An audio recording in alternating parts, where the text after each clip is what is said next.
threat that seemed aimed at the breed's most powerful, rarest members, the 20 or so individuals still in existence who were born of the first generation. Someone was targeting Gen 1s for extinction. Several had been slain within the past month, and for Niko and his brothers-in-arms back in Boston, a small cadre of highly trained, highly lethal warriors known as the Order, the business of rooting out and shutting down the elusive Gen 1 assassins was mission-critical. For that, the Order had decided to contact all of the known Gen 1s remaining in the breed population and enlist their cooperation.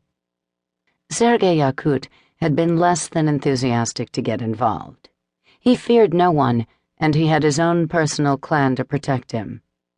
He'd declined the Order's invitation to come to Boston and talk, so Nikolai had been dispatched to Montreal to persuade him. Once Yakut was made aware of the scope of the current threat, the stunning truth of what the Order and all of the breed were now up against, Nikolai was certain the Gen 1 would be willing to come on board. First, he had to find the cagey son of a bitch. So far, his inquiries around the city had turned up nothing. Patience wasn't exactly his strong suit, but he had all night, and he'd keep searching. Sooner or later, someone might give him the answer he was looking for. And if he kept coming up dry, maybe if he asked enough questions, Sergei Yakut would come looking for him instead.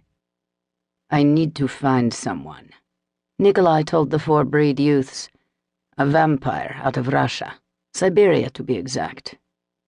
"That where you're from?" asked the soul-patched mouthpiece of the group.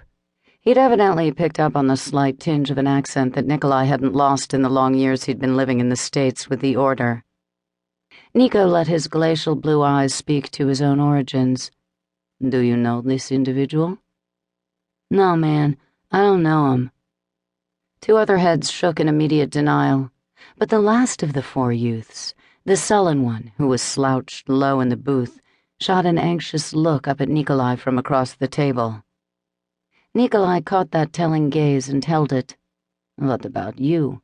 Any idea who I'm talking about?" At first, he didn't think the vampire was going to answer.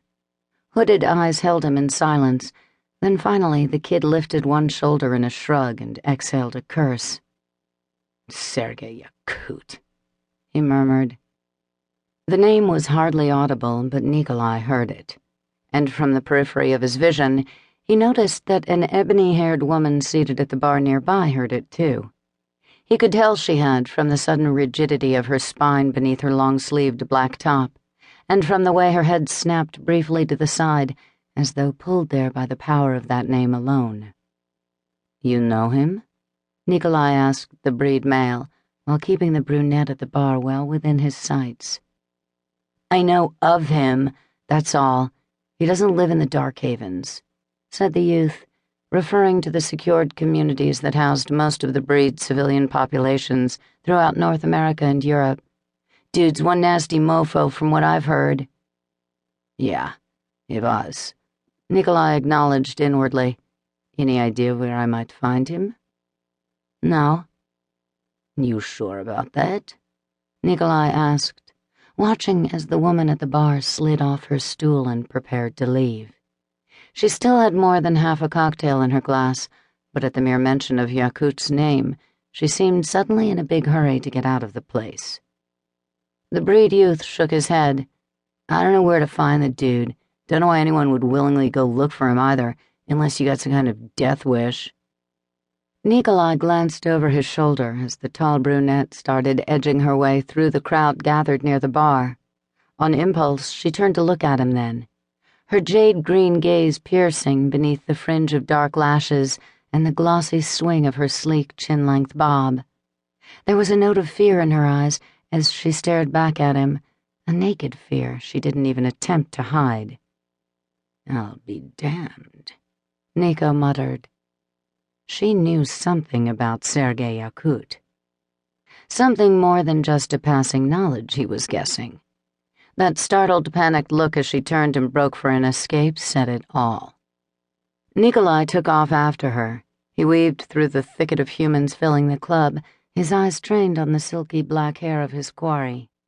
The female was quick, as fleet and agile as a gazelle.